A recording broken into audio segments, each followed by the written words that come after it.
Assalamualaikum warahmatullahi wabarakatuh. Salam sejahtera, salam sehat semuanya. Dimanapun sahabat berada saat ini di seluruh wilayah Indonesia, mulai dari Sabang sampai Merauke. Kita tahu Jawa Bali saat ini masih PPKM level 4. Yang tertinggi itu berapa ya? Saya nggak tahu ya. Saya ini diajari begini-begini. Saya agak sedikit gaptek atau kadang-kadang misinformation. Level 4 itu tertinggi atau terendah? Saya kurang tahu, tetapi yang jelas level 4 itu mall belum dibuka kalau nggak salah, dan masih sama seperti yang selama 2 minggu atau 3 minggu terakhir kita mendapatkan di Jawa Bali. Jadi sahabat semua, kita tahu PPKM level 4 ini akan sampai tanggal 2 Agustus, dan hari ini informasinya yang terpapar sampai 45.000, naik lagi kemarin 28 ribuan, sekarang balik lagi ke 45 ribuan yang terpapar, dan ini sungguh sangat berat. Kalau hal ini terjadi, ini feeling saya aja ya, feeling saya sekali lagi, ini bukan sesuatu analisa atau dari data. Feeling saya kalau sampai tanggal 2 Agustus tidak juga turun, masih 30.000 sampai 40.000 yang terpapar, maka tujuannya sahabat semua ya, kita belum berbicara yang lain dulu, kita biar memahami kondisi saat ini. Jadi niat pemerintah mengadakan PPKM yang saya sampai sekarang lupa artinya apa gitu, mohon maaf, ngapunten pisan, ngapunten. Jadi yang jelas adalah kita waktu awal-awal Juli itu kita terpapar 30.000, 40.000, 50.000. Kemudian pemerintah berharap kalau itu turun sampai di bawah 10.000 yang terpapar per hari, maka itu adalah masa PPKM dilepas dan kita kembali berkehidupan sosial seperti biasa, normal gitu ya. Dan ternyata setelah kemarin PPKM itu gagal membawa ke angka 10.000, kemudian diperpanjang lagi, dan sekarang diperpanjang lagi setelah sampai tanggal 25, 26 diperpanjang lagi, sekarang diperpanjang lagi sampai 2 Agustus. Nah, yang diharapkan adalah dengan PPKM itu adalah pergerakan manusia, human movement adalah di bawah 50%. Tapi kalau bisa 70%. Tapi apa daya, faktanya hanya 15%, alias yang 80-an persen masih bergerak seperti biasa. Karena itu tidak ada perubahan yang signifikan, walaupun cukup ketat di sana sini membatasi, tetapi agaknya perut lapar dan kebingungan akan rekening di bank dan kantong menipis itu membuat logika beberapa sahabat kita yang 80% ini nggak bisa diam gitu ya. Sangat bisa dimengerti, dan pemerintah berat sekali kalau masih 15% yang berada di rumah, kemudian dicoba perpanjang lagi, dan faktanya hanya 20%-an yang berada di rumah, alias yang 80%-an masih keluyuran keluar.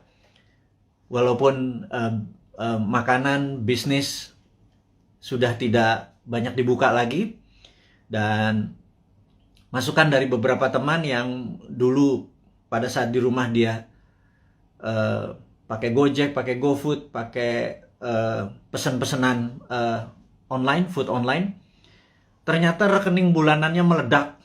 Tidak bisa juga dia belanja tiap hari pakai food online, dan ini membuat mereka mengurangi belanja online. Dan yang terjadi adalah banyak pengusaha yang pivot dari manual pindah ke digital, juga tidak dapat penjualan yang baik. Akhirnya banyak orang sekarang masak makanan di rumah. Jadi pebisnis yang tadinya pivot sebentar ternyata tidak survive juga. Itu adalah fakta-fakta yang terjadi. Jadi saya rangkum bahwa yang diharapkan adalah 50% orang berada di rumah, faktanya hanya 15%. Sampai 2 kali perpanjangan PPKM, tidak turun juga sampai di bawah 10.000, masih 40.000 yang terpapar per hari, 45.000 hari ini. Dan kalau begini terus sampai tanggal 2 Agustus, maka kemungkinan besar PPKM ini akan diperpanjang, baik itu di level 4 atau level 3. Cabenya mungkin pedesannya agak berkurang, tetapi kita harus melihat fakta. Sebentar lagi 17 Agustus gitu ya. Di sini masyarakat bergerak lagi. Jadi kalau itu bergerak lagi, masyarakat bergerak lagi, itu tidak pernah turun-turun di bawah 10.000, dan berita buruknya PPKM akan berkepanjangan. Jadi saya pikir masalah pemaparan COVID dengan PPKM ini terbukti tidak efektif gitu ya. Nah, mungkin kalau di setiap rumah dikasih duit 5 juta per 2 minggu, yang di daerah terpapar PPKM per kepala keluarga, mungkin mereka semua akan memilih diam, karena kalau mereka keluar mereka didenda 5 juta gitu ya. Kalau di dalam rumah dikasih 5 juta. Jadi kalau keluar rumah di charge 5 juta. Mungkin orang Indonesia tuh memang mungkin jangan-jangan nggak bisa dipanis atau nggak bisa dihukum. Yang orang Indonesia tuh cocoknya adalah diberi hadiah atau diberi insentif. Jadi ya kepada kepala negara, pejabat saat ini, ya mbok pakai alternatif kedua, jangan dilarang. Kasih aja sudah duit, kasih vitamin gitu ya. Udah lepas aja, jangan-jangan ini pakai herd immunity, mungkin ya, karuan aja. Jadi ya vaksin diteruskan, vitamin dikasih setiap rumah, duit dikasih 5 juta sebulan gitu ya. Mungkin mereka akan manut sama pemerintah dan gagasan-gagasan ini tadi. Oke. Kemudian saya juga ingin mengabarkan bahwa kita mempromosikan yang namanya kibarkan bendera putih jika Anda atau sahabat semua punya masalah keuangan, masalah kesehatan, dan tugas sahabat semua adalah menurunkan bendera putih itu dengan menolong mereka. Jadi bendera putih itu adalah tanda, bukan menyerah, bukan kalah. Itu adalah tanda Anda butuh pertolongan gitu ya. Kita bingung kalau bendera kuning nanti di sebagian wilayah dibilang kematian, tapi di daerah Makassar putih malah dibilang kematian. Tapi ini bukan itu masalahnya. Kita hanya ingin memberi signal dari sesama untuk sesama bahwa kalau ada bendera putih naik, tanya dia, tolong dia gitu ya. Tetapi saat ini pemerintah dan partai yang mendukung pemerintah agak sensi gitu ya. Dianggap gerakan bendera putih ini adalah gerakan politik yang menganggap kalau itu banyak bendera putihnya dianggap pemerintah ini tidak perform, dan bendera putih ini gerakannya dicoba diganti dengan memasang bendera merah putih, yaitu pejuang melawan COVID.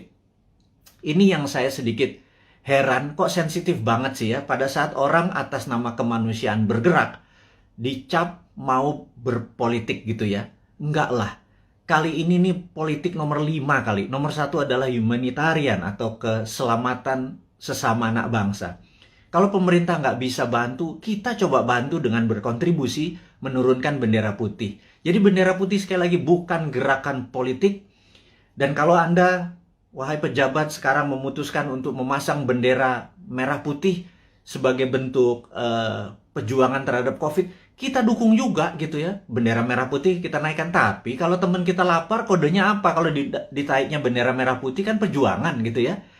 Nah, tapi terlalu politik. Sekali lagi, ini bukan politik. Nggak ada niat untuk kita yang mempromosikan bendera putih ini sebagai gerakan politik. Gerakan bendera putih adalah gerakan sosial. Tidak ada niatan untuk berpolitik. Anda aja yang menjabat. Toh 2024 Anda juga selesai semua jabatannya ya. Dan saya titip ya, tolong utangnya jangan banyak-banyak, karena kami repot bayarin utang Anda gitu ya. Sekali lagi, kami nggak akan cawe-cawe kok sama Anda ya, tapi pasti kami suruh bayar gitu ya. Dan Anda, ya mbok jangan nambah lagi utangnya gitu ya. Berat loh, hampir 6.500 triliun utangnya saat ini, dan pilihannya Ibu itu juga masih ngutang lagi, nambah 500 triliun lagi. Itu kalau hampir berapa ya kalau nanti di akhir masa jabatan, hampir 10.000 triliun. Itu kalau bunganya 5% setahun itu 500 miliar, hanya 500 triliun hanya untuk bayar bunganya. Kasihan Pak, kita nih Pak, New Mind ini Pak, nyaurin utang gitu ya. Anda dapat nama sama pestanya, kita yang nyuci piring Pak. Ya kasihan dikit lah, kasihan dikit buat anak-anak New Mind yang nanti berkuasa ini ya Pak ya. Jadi wahai pejabat, sekarang Anda boleh lakukan apapun, tolong jangan nambah utang gitu ya. Pusing kita nanti bayarnya, anak cucu kita bayarnya. Dan tapi tenang, kalau New Mind berkuasa, Anda nggak diganggu kok. Nggak ada masalah legal, nggak masalah buzzer menyerang Anda. Enggak lah. Anda aja yang pakai buzzer itu untuk membunuh karakter orang-orang yang tidak setuju. Silahkan Anda aja. Kita tidak akan balas. Itu bedanya. Kita akan mikul dhuwur mendem jero. Kita mendem rasa kita. Kita akan kelarkan ini. Tidak ada dendam di antara kita. Bahkan Anda ngutang, monggo, monggo, monggo. Tapi jangan banyak-banyak. Karena kita akan nyaur. Tenang ya. Saya nggak yakin Anda bisa nyaur atau membayar utang tersebut. Tapi New Mind bisa. Jadi sekali lagi, pesan kepada pejabat, Anda masih punya 3 tahun. Bendera putih bukan gerakan politik. Bendera merah putih Anda adalah gerakan politik. Anda mau berjuang melawan COVID, kita juga berjuang melawan COVID. Kita mau membantu sama, itu adalah gerakan kita. Anda nggak dukung, nggak apa-apa. Anda mau menjalankan 3 tahun lagi, monggo, silahkan. Kami nggak cawe-cawe. Tapi pesan satu aja, jangan nambah ngutang ya, gitu. Karena repot kalau ngutang diperpanjang. Karena pasti kami yang nyaur, kami yang ini. Anda sekarang silahkan terus kedua, Anda boleh menggunakan buzzer, silahkan membunuh siapapun yang Anda mau oposisi, Anda mau eksekusi dengan buzzer Anda, silahkan. Tapi nanti jangan harap, kami nggak akan gabung dengan oposisi, kami juga nggak akan gabung dengan itu. Kami anggap semuanya old mind ya, mau oposisi mau incumbent, kami anggap semuanya old mind ya. Sekali lagi kami ulangi, New Mind itu menganggap oposisi saat ini dan incumbent itu adalah old mind. Kenapa kami bilang oposisi itu adalah old mind? Karena sampai sekarang oposisi itu tidak juga memberikan solusi kepada pemerintah. Dan kedua, pemerintah saat ini bengep-bengep berjuang lundang-lundung sendirian, keberatan, ditolong, disaranin, gak denger, ya wis. Kita cuma bisa ngasih saran, kita nggak pernah ngeritik loh. Ngeritik kasih saran, atau ngasih saran sekalian. Anda nggak pakai silahkan, nanti kita pakai gitu ya. Jadi sekali lagi, New Mind itu bukan oposisi, New Mind itu bukan incumbent. New Mind adalah NKRI garis lucu, dah gitu ya. Jadi pesan kami sekali lagi kepada pejabat, jangan pernah ngutang gedean karena kasihan New Mind. Tapi kalau Anda bisanya ngutang ya monggo, yang penting hidup ini NKRI masih tetap nyambung. Tapi kita akan semangat terus melunasi utang Anda. Satu, yang kedua adalah kita tidak akan cawe-cawe. Kita nanti tidak akan punya buzzer gitu ya. Kita akan menggunakan semuanya baik, semuanya terbuka, semuanya pakai tepo seliro. Kalaupun saya nggak ngerti ya, saya mungkin nanti atau teman-teman akan sowan kepada senior-senior itu gitu ya. Gimana ngurusnya waktu itu. Tapi yang New Mind tetap kita akan humble, rendah hati, dan tidak punya dendam ya. Itu kita berita yang di awal dialog malam ini, di malam Selasa di tanggal 27 Juli, di mana saat ini Santara alhamdulillah baru berusia 3 tahun, dan kami menyatakan masih perjuangan masih panjang untuk menolong UKM akar rumput. Kami baru saja menyalurkan total 3 tahun itu tidak sampai 200 miliar. Kami membutuhkan UKM yang masih membutuhkan dana, karena sekali lagi kami melihat bahwa UKM lah bisnis yang survive di masa krisis, yang tetap eksis di masa krisis adalah UKM. Terbukti tahun 98 UKM yang survive. Tahun 2008 sewaktu subprime mortgage menimpa dunia, UKM-nya survive. Dan tahun ini, tahun COVID, tahun pandemi, itu pun UKM yang bisa survive. Dan kita tahu UKM saat ini dianaktirikan oleh old mind, karena kita tidak bisa minjam kredit kita dibatasi, hanya daerah-daerah tertentu, harus punya jaminan dan lain sebagainya. Kalau sahabat punya masalah keuangan dan perlu pendanaan, Anda mau scale up, Anda mau meningkatkan penjualan, mau menambah cabang, apapun itu, yuk UKM datang, Anda mendaftar hari ini 10.000 UKM pun Santara bisa menelan dan membantu itu semua. Kami akan gulung komeng kerja keras seperti pemerintah saat ini membantu rakyatnya. Kita membantu sisi UKM-nya saja. Kami siap, dan kami tadi rapat semua di keluarga besar Santara untuk mulai hari ini, tanggal 27 Juli 2021, 3 tahun usia Santara. Kami siap tidak tidur siang malam, membagi jam kerja untuk membantu teman-teman agar UKM-nya bisa sukses, eksis di tengah krisis dengan pendanaan. Yang kedua adalah, kita tahu teman-teman investor, teman-teman yang mempunyai portfolio keuangan, kami sangat menyarankan Anda saat ini mungkin punya tabungan, deposito, punya mencari tempat investasi, Anda tidak perlu investasi besar yang beresiko. Seperti misalnya di dunia properti Anda harus beli tanah dulu. Seperti di usaha-usaha yang lainnya.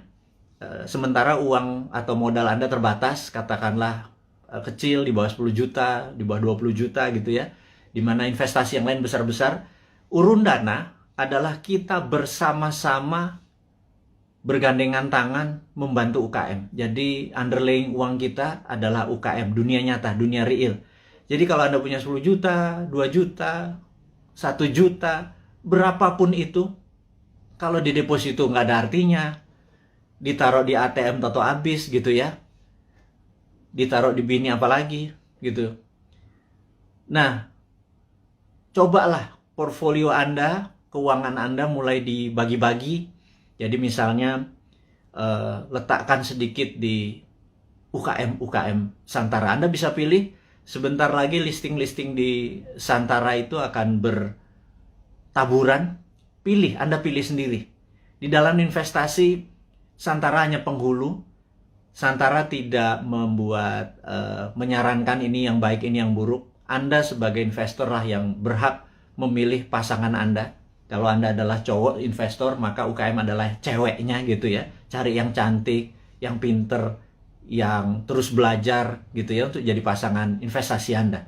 Jadi saya sangat sarankan kalau Anda berminat menjadi investor di Santara, hubungi nanti di IG-nya Santara, ada nomor investor. Kalau Anda mau invest, Anda nggak usah pikir, wah saya nggak punya duit 100 juta, kita nggak butuh. Sahabat, kita yang butuh adalah uang-uang yang nganggur, yang receh, ketimbang ditaruh di tabungan Anda di celengan babi itu, namanya juga celeng gitu ya. Anda pindahkan aja 1.500.000 uang Anda itu, pindahkan ke UKM. Jadi ada dua hal. Satu, Anda bisa dapat dividennya. Dua, Anda menolong ekonomi saudara kita sendiri, para UKM. Jadi itulah filosofi Santara dan niat Santara untuk membantu. Dan Santara saat ini kami ingin melaporkan juga bahwa dalam 2-3 tahun ke depan, dan mulai dari ulang tahun yang ketiga ini, kita akan membuat Santara Internasional. Jadi Santara Viet di Vietnam, Santara Thai di Thailand, dan Santara Filipina. Itu 3 negara akan kita buat duluan. Jadi kita ingin Santara ini go internasional. Itu kita udah siapkan, kita udah ada mitranya. Jadi bukan hanya Gojek bisa di Vietnam, Santara pun bisa. Karena Santara punya keunikan. Ini adalah equity crowdfunding pertama di Indonesia dan terbesar. Dan kita bercita-cita ingin menjadi yang terbesar di ASEAN atau di regional. Dan ini hanya membuktikan bahwa Indonesia bukan jago kandang. Indonesia di bawah New Mind itu ekspor kita. Buktinya Santara. Karena di Vietnam, di Thailand, dan di Filipina tidak ada. Jadi kita go global, company kita dari sana ya dong untuk dong ya. Jadi Vietnam untuk Vietnam, Thailand untuk Thailand. Dia hanya pakai softwarenya kita. Dan mereka sangat antusias sekali. Nah, bayangkan kalau nanti ada 10.000 perusahaan Vietnam listing di Vietnam, tapi di Indonesia cuma 1.000. Yang ada masalah adalah orang Indonesianya. Orang Indonesia kakek mikir kali ya. Banyakan mikir, banyakan analisa, kepinteran kali ya, jangan-jangan. Karena itulah saya pikir ke depan, mbok kurangi mikir gitu ya. Berprasangka baik, banyak baca, terus banyak berdiskusi yang sehat. Jangan ngikuti buzzer nggak buat kita pinter gitu ya. Buzzer membuat kita hanya jadi kuda-kuda terus, curiga terus gitu. Jadi sahabat semua, kita lanjut lagi. Santara Go Internasional ini dikawal oleh seorang profesional yang khusus untuk melaksanakan di bidang internasional ini. Dan kami serius sekali untuk membuat Santara menjadi perusahaan regional gitu ya. Kemudian ada lagi yang menarik. Santara adalah satu-satunya yang maaf agak meler ini. Jadi Santara satu-satunya saat ini yang siap dengan secondary. Secondary itu begini. Kalau Anda invest, Anda ingin exit. Itu exitnya bisa di secondary. Jadi investasi itu ada dua. Satu dari dividen, di mana Anda dapat benefitnya, dividen. Dua adalah kenaikan dari nilai saham tersebut. Dan kenaikan nilai saham tersebut bisa Anda lepas di mana? Di secondary market. Jadi kalau Anda misalnya saat ini di IDX atau di Bursa Efek Indonesia, Anda membeli saham katakanlah BCA gitu ya, harganya lupa saya sekarang berapa, 30.000 atau 29.000 kali. Begitu Anda membeli, suatu hari harganya menjadi 30.000 atau 31.000, ada untung 1.000-2.000 perak.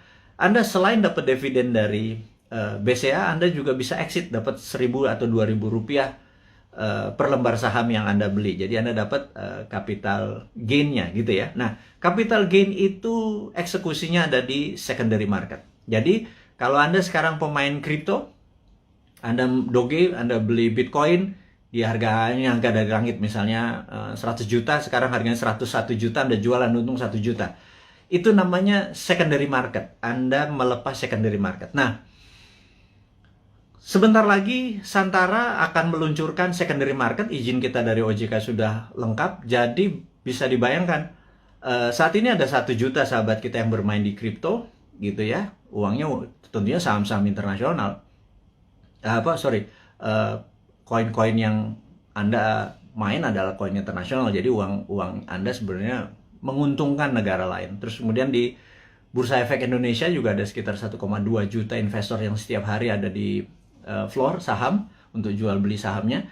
Dan kita berharap sewaktu Santara secondary-nya dibuka, itu adalah teman-teman yang portfolio keuangannya tadi bermain mengharapkan capital gain, Anda bisa menolong UKM karena yang Anda beli adalah saham UKM. Benar-benar ada sektor realnya, yaitu membantu sahabat UKM di Indonesia. Dan apa yang terjadi kalau di Vietnam, Thailand, dan Filipina kita bisa bersama-sama, ini terlalu mulus kalau kita bilang sekarang ya. Anggap 3-4 tahun lagi lah sampai 2026, 2027. Itu kita akan menjadi the biggest bursa UKM di dunia.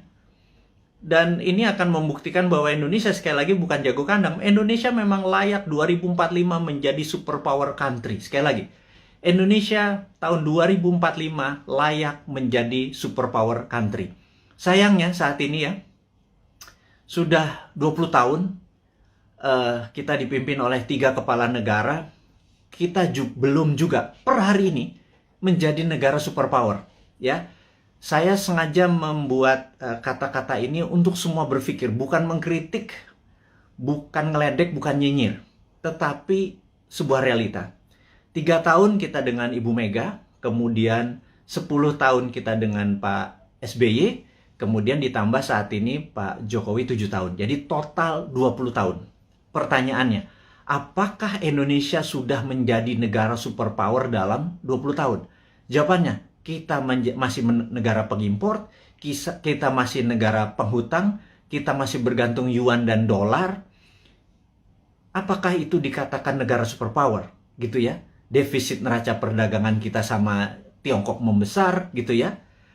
Produsen kita juga bukan barang-barang yang nilai tambah, tetapi masih bahan baku atau komoditi. Apa yang terjadi? Ini loh yang kita mau tanya. Wahai sahabat semua, yuk kita mikir bersama ya. Kita mikir bersama. 20 tahun kita sudah dipimpin oleh pemimpin besar. Ibu Mega adalah pemimpin wanita yang powerful. Pak SBY gitu ya, juga sangat powerful. 10 tahun dia memimpin. Kemudian Pak Jokowi juga sangat powerful. Sudah 7 tahun dan masih 3 tahun lagi. Total 20 tahun saat ini. Pertanyaannya kita, apakah sudah jadi negara superpower? GDP per kapita waktu Bu Mega itu adalah 1.700. Kemudian sama Pak SBY dibikin sekitar 3.700. Kemudian saat ini Pak Jokowi naik 15% lah. 7 tahun naik 15%. Jadi sekitar 4.000-an gitu ya. Kalau Pak SBY naiknya 220%. Kemudian Bu Mega naik sekitar 15% 3 tahun. Jadi saat ini kita ulangi lagi. Apakah Indonesia menjadi negara superpower selama 20 tahun 3 presiden ini berkuasa? Nah, kemudian di 2024, para calon-calon yang ada, itu genre politiknya adalah mirip dengan ketiganya. Misalnya kita sebut aja Pak Prabowo, ya dia adalah ke Ibu Mega gitu ya. Kemudian ada AHY mungkin ya, itu dia ke arah apa namanya, Pak SBY. Kemudian ya ada nama-nama seperti Pak Ganjar, Erick Thohir dan lain sebagainya, seperti istana sekarang atau Pak Jokowi genrenya. Apakah dengan mereka menjadi presiden 2024 sekarang yang ada di etalase politik sekarang ini, apakah selama 20 tahun ke depan akan membuat Indonesia menjadi negara superpower? Tanya deh, gitu ya. Anda kan ngefans tuh ya sama Pak Ridwan Kamil, ngefans sama Pak Ganjar. Nggak salah ngefans sama mereka. Saya juga ngefans loh, teman saya semua gitu ya. Tanya, 5 tahun dengan mereka, 10 tahun dengan mereka itu akankah membuat Indonesia menjadi negara superpower gitu ya? Nah, pertanyaan berikutnya. Emang ada negara dalam 20 tahun menjadi negara superpower gitu ya? Itu kan, ini Sontoloyo ngomong doang lu si Bosman ini, emang ada negara dalam 20 tahun menjadi negara superpower? Oke. Saya ini saya pembaca buku cukup gila gitu ya. Dan dari video IG live terakhir dan hingga saat ini saya lagi membaca buku Deng Xiaoping the Transformation of China dari Ezra Vogel. Bukunya 700 halaman, saya baru baca 500 halaman. Very powerful sekali Deng Xiaoping ini. Dan ini yang saya mau ceritakan, apakah dalam 20 tahun emang ada negara menjadi superpower? Oke, jawabannya adalah begini. Sahabat semua, di tahun 1918 Perang Dunia Pertama berakhir. Dan disitulah Jerman kalah perang. Jerman harus menanggung hutang atau biaya Perang Dunia Pertama yang rusak tadi ke negara pemenang perang. Jadi sudah Jermannya miskin, Jermannya harus membayar kerusakan yang dia buat. Jadi Jerman kalahnya 2. Udah rata tanah di Jermannya, Jerman harus bayar utang. 1918. Kemudian 1933, Jerman menyerang Polandia. 36, 39, masuklah Perang Dunia Kedua. Gitu ya, sampai tahun 45. Udah, kita sederhanakan aja. Dari 1918 sampai 1938, itu 20 tahun. Jerman menjadi negara superpower. Betul nggak?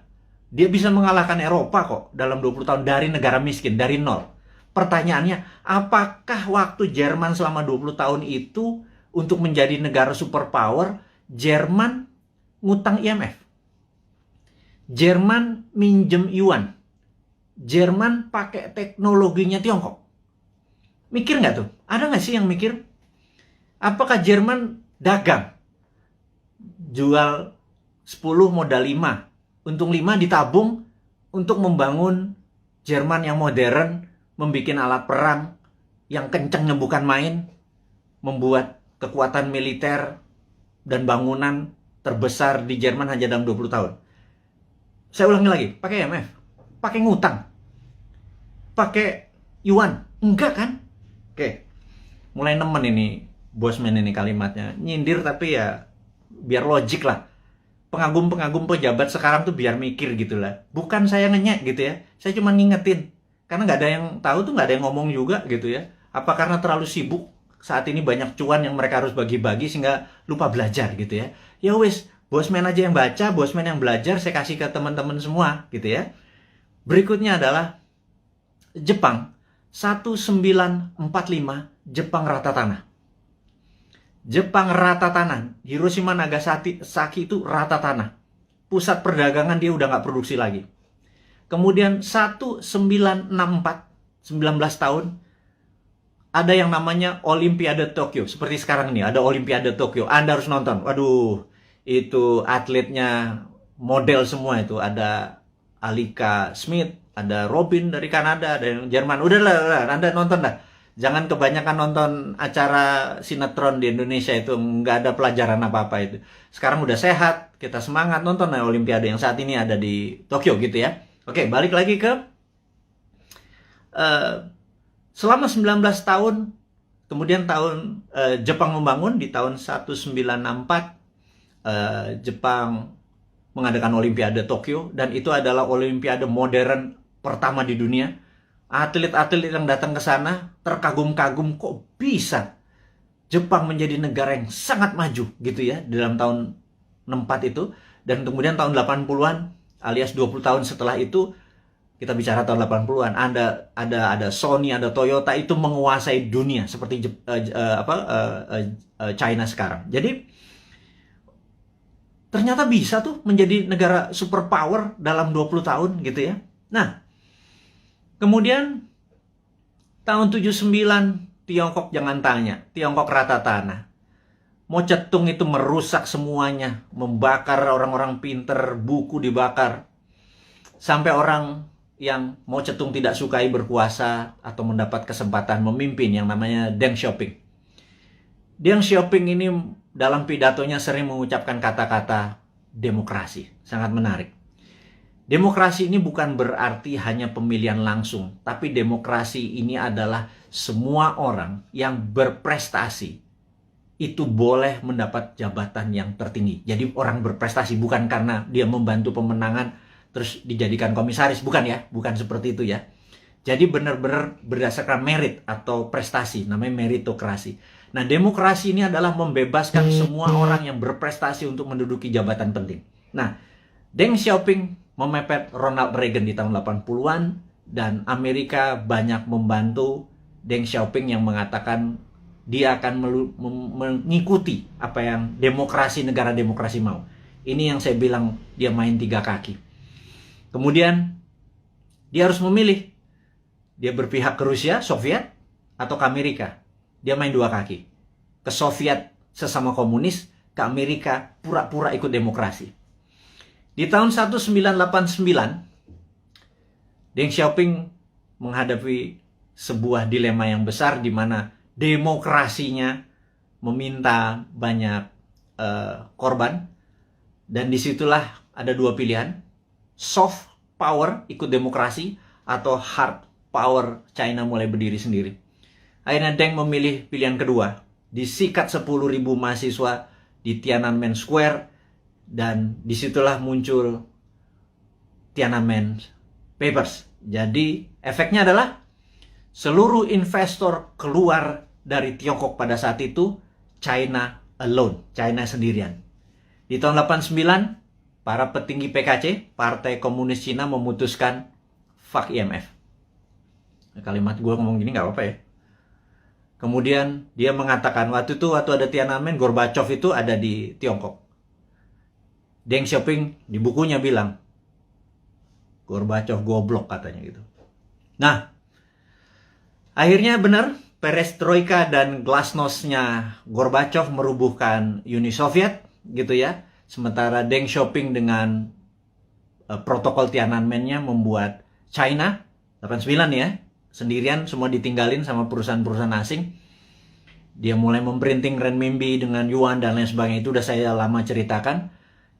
Puncaknya adalah tahun 2008 pada saat Olimpiade Beijing. Jadi tahun 1989 sampai 2008 adalah 19 tahun. Oke, kita buletin aja. 20 tahun. China menjadi negara superpower.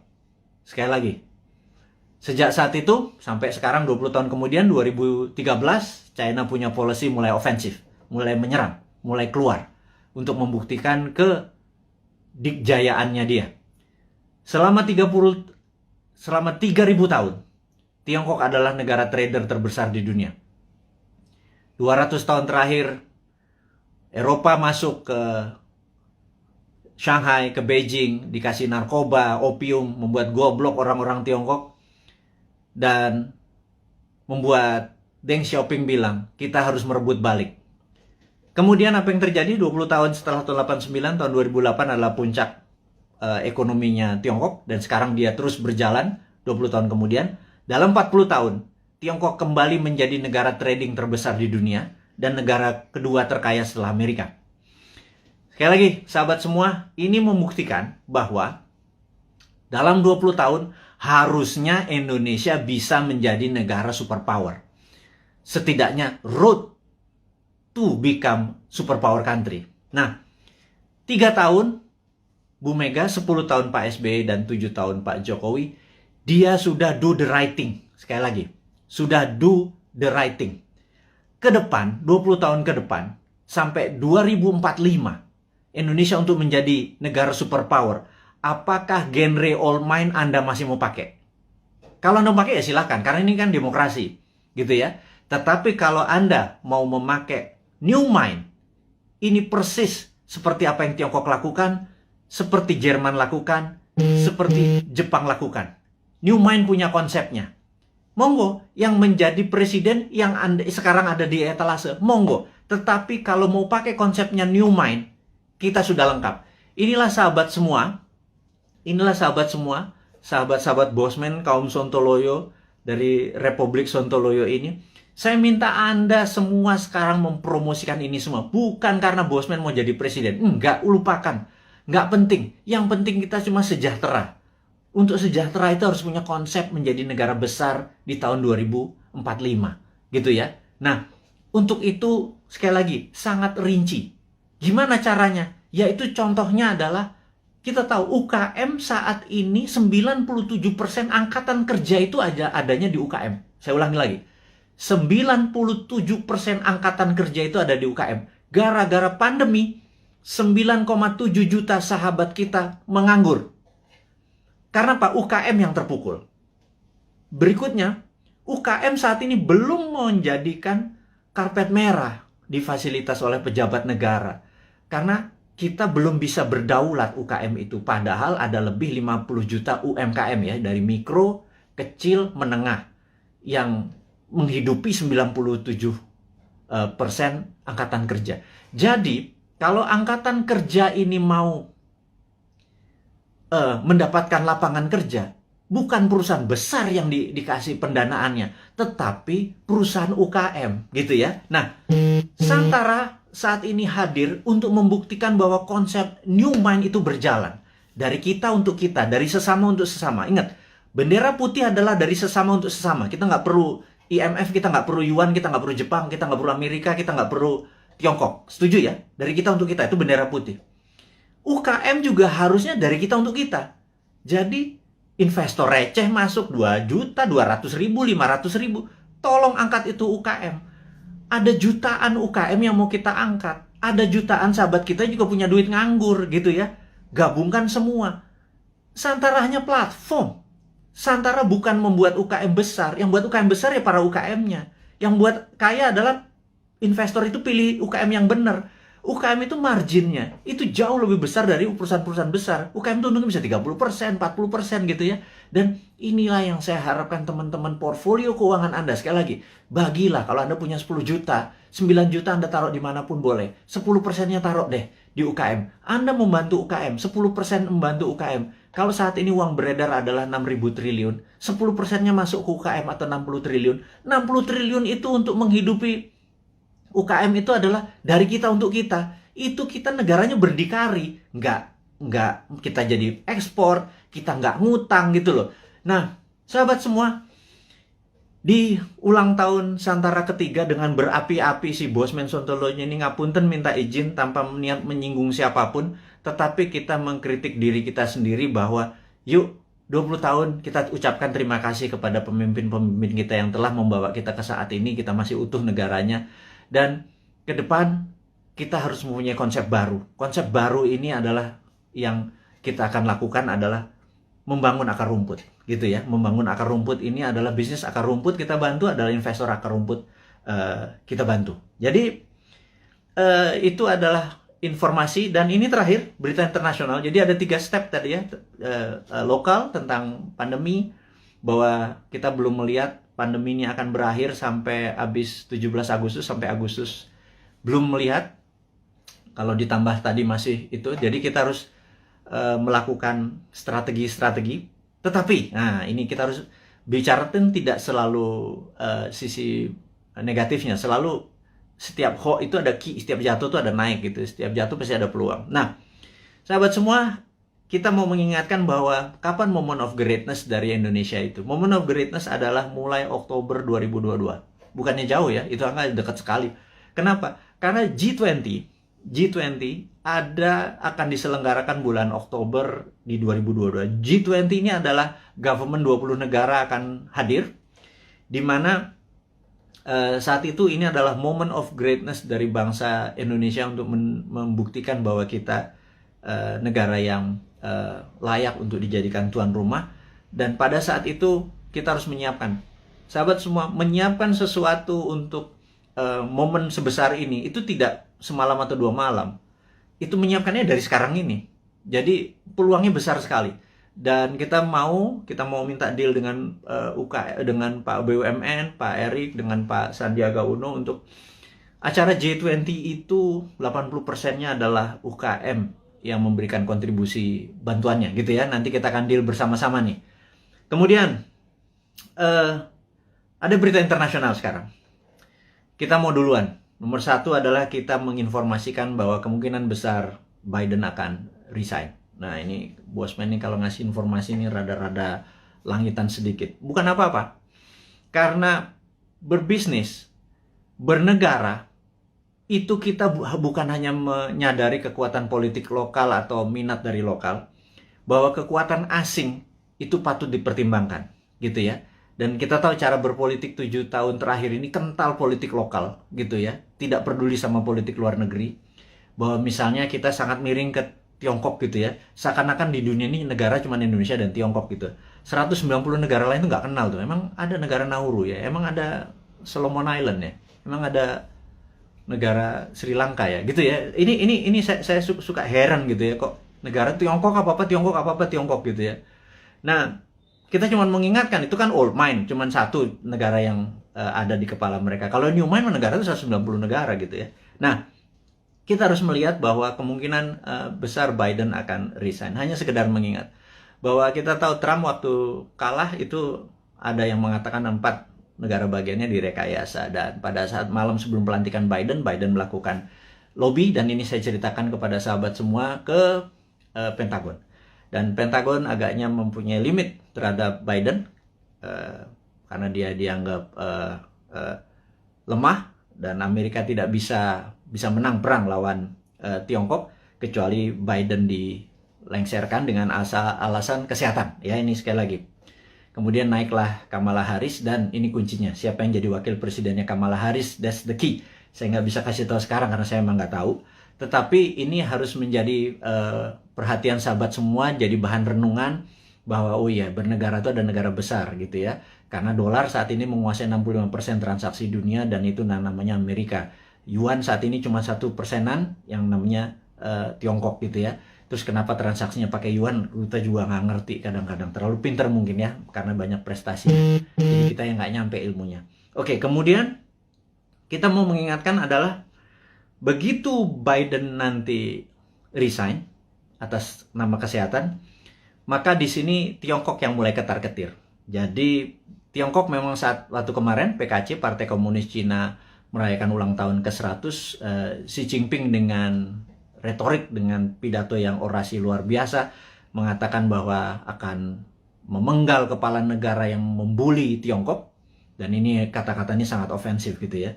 Jangan-jangan kalau gue yang jadi presiden dipenggal duluan sama dia, karena kan gue ngebully terus dia kan, gitu ya. Ngebully sebenarnya bukan anti Tiongkok. Kita akan terus bermitra dengan siapapun. Kita akan tiru bagaimana Tiongkok jadi besar, tetapi kita bukan negara yang dirugikan. Buktinya saat ini trading kita dengan Tiongkok adalah Tiongkok yang surplus, kita yang defisit. Jadi kita kalau menjadi presiden nanti, kaum Newman bilang, kita harus impas dong. Jangan lo yang positif, kita juga harus positif atau impas. Jangan kita yang defisit gitu ya. Tapi itu perlu strong lobbyist gitu ya. Bukan, yang mimpin lobbynya adalah diplomatik NKRI garis lurus, bukan trader gitu. Kalau trader ya negara untung rugi nggak peduli, yang penting kantong gue tebel gitu kan. Nah itu ya itulah, siapa yang masih memuja-muja orang-orang itu, Anda harus ingatkan. Suatu hari Anda tidak menjabat gitu ya. Nah, tapi ingat, kita bukan tipe balas dendam. Gitu aja bedanya New Mind. Kemudian kalau kedua, Xi Jinping mengatakan bahwa dia akan melakukan aneksasi Taiwan, Hong Kong dan Macau. Kemudian dia juga menyiapkan 100 silo dengan hulu ledak nuklir. Silo adalah tempat peluncuran roket berkepala nuklir. Ini menunjukkan Cina benar-benar ready untuk war. Nah, pertanyaannya apakah akan terjadi war physical? Di sini kita mau mengingatkan bahwa sewaktu kita melihat dari sisi Amerika, apakah Amerika akan melakukan naval war?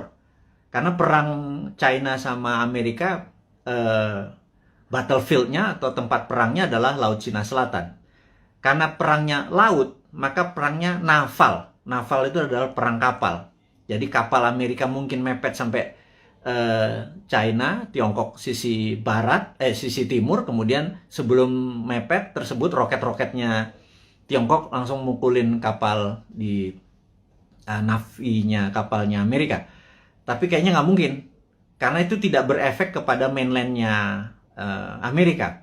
Dan perang di laut itu mahal, gitu ya. Perang di laut itu mahal. Jadi sahabat semua, apa yang dilakukan kalau perang ini terjadi? Perangnya ada dua, yang kita sebut ini perang baru. Perang baru, saya baru baca bukunya soalnya. Saya ini kaget-kaget dengan istilah baru. Saya nggak yakin para pejabat sekarang sempat baca. Jadi ya udah kita ajarin aja mereka dengan ini namanya invisible war atau perang yang tidak terlihat. Perang tidak terlihat ini ada dua. Nomor satu, kita tahu bahwa Amerika punya angkatan ke-6 yang namanya Space Army, ya. Angkatan ke-6 Space Army Amerika ini yang perangnya nanti perang bintang atau Space War, karena dia punya orbit tertinggi. Jadi orbit posisi satelit, posisi orbit satelit Amerika itu di orbit tertinggi, karena posisi dia di atas dari 1000 satelit Cina. Kita tahu di dunia ini ada sekitar 20.000 satelit. 60% adalah milik Amerika. Cina cuma 1000. Itu ditembakin semua satelitnya dari pakai laser magnetic beam yang Amerika saat ini punya. Itu pasti China shutdown itu, gitu ya. Kemudian kita mau mengingatkan lagi, invisible war kedua adalah pandemi, gitu ya. Jadi dihajar dengan pandemi di sisi bawah, di atas, di yang tidak kelihatan juga di sisi battle space, perang udara. Nah, teman-teman, apapun yang terjadi perang antara dua gajah itu jangan pelanduk mati di tengahnya, jangan Indonesia mati di tengahnya. Karena itu kita selalu menantang old mind ini. Punya plan B nggak? Gitu ya. Sekali lagi, punya plan B nggak kalau benar-benar ini terjadi? Karena kapanpun bisa terjadi. Anggap tidak terjadi, tapi kan plan B tetap harus punya gitu ya. Gitu. Misalnya kita tanya lagi, kalau vaksin yang 150 juta sudah divaksinin semua warga Indonesia, tetapi tetap aja COVID tetap merajalela. Punya plan B nggak? Gitu ya. Nah, kalau nggak punya plan B ini bernegara model apa sih kalian itu gitu ya? Nggak ngerti geopolitik luar negeri, nggak ngerti pandemi, bahwa itu adalah war tool, strateginya adalah gagap gitu ya. Kita sekali lagi, ini bukan mengkritik, ini mengingatkan bahwa kesadaran-kesadaran bernegara dari kaum New Mind itu tinggi. Kita ini patriotis semua nih kaum New Mind ini. Kita nggak pernah menyalahkan tanpa solusi. Gitu. Kita ngeritik barusan aja, nyinyir-nyinyir sedikit, tetap ngasih solusi gitu ya. Nomor satu solusinya apa? Itu kita kasih berita internasional bahwa Biden mungkin resign, China sama Amerika mungkin eskalasi perangnya akan tinggi. Kemungkinan perangnya adalah invisible war, yang satu pakai space orbit tertinggi dan kemudian pakai COVID atau pandemi gitu ya. Kemudian perang ini dengan COVID ini akan panjang gitu. Pertanyaan berikutnya adalah, setelah pandemi ini masih ada perang nggak? Karena saat ini masuk perang dunia ketiga sesungguhnya. Perang dunia ketiga itu ada common enemy, ada musuh bersama. Kalau dulu Jerman di perang dunia pertama, cuma ada Jerman dan Jepang di perang dunia kedua. Common enemy kita atau musuh bersama kita saat ini adalah pandemi. Seluruh dunia kena pandemi. Jadi kita ini harusnya udah masuk kategori war. Dan invisible war tentunya. Musuh kita tak terlihat. Ini kita harus gandengan tangan sesama apa namanya, human atau homo sapien ini, sesama makhluk yang namanya manusia ini gitu ya. Jangan lagi bilang membeda-bedakan agama, ras, suku dan lain sebagainya negara. Jadi untuk perang lawan pandemi ini kita benar-benar satu saudara semuanya. Nah, yang harus diingatkan lagi adalah setelah pandemi ini kemungkinan besar, dan kita udah ngomong tahun lalu, kemungkinan besar ada yang namanya climate war atau perang cuaca. HAARP atau HARP saat ini sudah mulai saling tembak. Dan dulu selama 10 tahun biasanya di Alaska antara Rusia sama Amerika. Nah, HARP ini Amerika pernah nembakin Harvard ini membuat kelangkaan gandum, sehingga gandum di Timur Tengah kurang karena tidak bisa disuplai oleh Rusia. Rusia dikerjain, waktu itu kering kepanjangan. Kelaparannya di Timur Tengah membuat peristiwa Mesir terjadi, gitu ya. Ini semua ada relasinya dan sudah berhasil merubah. Jadi climate war ini akan membuat kelangkaan pangan. Nah, itu dunia ya, bukan Indonesia saja. Indonesia ini punya kelebihan, yaitu punya 2 musim. Musim hujan, lupa gue. Musim durian juga masuk harusnya ya. Musim kawin, segala macam, lupa gue. Jadi bukan musim hujan dengan musim kemarau saja. Indonesia ini 90% wilayah yang mengandung air, H2O maksudnya. Kemudian alamnya ada vulkanik, tektonik, dengan setiap saat alam memberikan pupuknya. Kemudian kita juga memiliki laut yang menghasilkan ikan. Kita ini komplit sehingga Indonesia bisa menjadi, seharusnya kalau di bawah New Mind nanti, Indonesia menjadi the biggest food country. Kita akan banyak membangun food estate. Itu adalah solusi. Dimana pada saat selesai pandemic war, perang ini, kita akan menghadapi perang cuaca atau climate war, dan kita harusnya menjadi rule the world dengan cara itu. Jadi 2045 Indonesia benar-benar menjadi negara superpower, gitu ya.